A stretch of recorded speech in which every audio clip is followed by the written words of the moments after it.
Assalamualaikum warahmatullahi wabarakatuh. Saya Sherly. Di sini saya akan mempresentasikan tentang etika dan tanggung jawab sosial dalam bisnis internasional.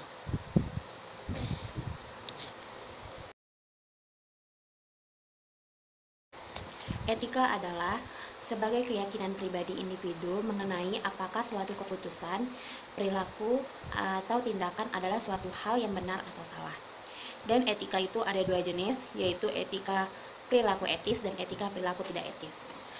Etika perilaku etis yaitu perilaku yang sesuai dengan norma sosial yang biasanya diterima.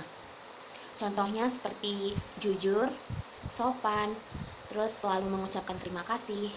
Lalu yang jenis kedua yaitu perilaku tidak etis adalah perilaku yang tidak sesuai dengan norma sosial yang biasanya diterima. Contohnya seperti korupsi, pemalsuan, atau pembajakan. Dan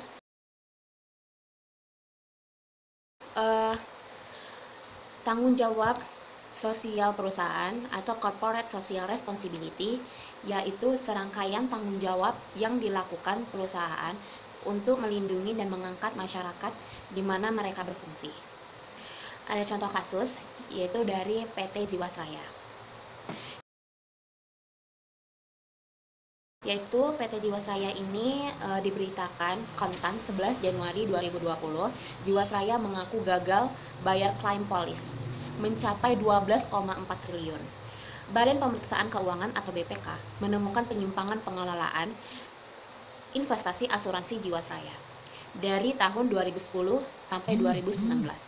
Disebutkan dalam pasar modal Jiwasraya melakukan perdagangan saham melalui dua metode, yaitu transaksi langsung perusahaan yang difasilitasi broker perdagangan saham dan pembelian saham lewat manajer investasi dalam bentuk reksadana. Penyimpangan investasi ini melibatkan internal Jiwasraya pada tingkat direksi, general manager, hingga pihak di luar perusahaan. Penyimpangan yang dilakukan berupa investasi pada saham-saham yang berkualitas rendah dan dilakukan tidak sesuai dengan ketentuan. Kata Ketua BPK, Agung Firman Sempurna, dia bilang, analisis pembelian dan penjualan saham diduga dilakukan secara perkiraan dan tidak didasarkan atas data yang valid dan objektif. Itu pada Rabu tanggal 8 bulan 1 2020. Jiwasraya dikabarkan melakukan aktivitas jual beli saham pada waktu yang berdekatan. Lalu PT Jiwasraya itu melakukan investasi reksadana.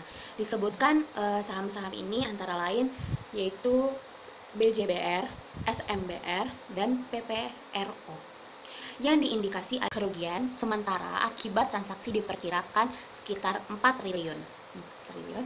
Bukan hanya saham, penyimpangan juga terjadi pada investasi reksadana Jiwasraya.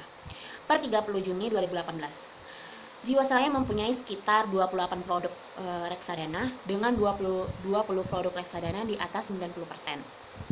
Reksadana ini sebagian besar dengan underlying saham berkualitas rendah dan tidak liquid. Analisis dari saya yaitu dalam kasus ini PT Asuransi Jiwasraya telah melanggar etika bisnis atau perilaku yang tidak etis dan tidak bertanggung jawab karena BPK menemukan penyimpangan pengelolaan investasi asuransi Jiwasraya dari tahun 2010 dan 2019.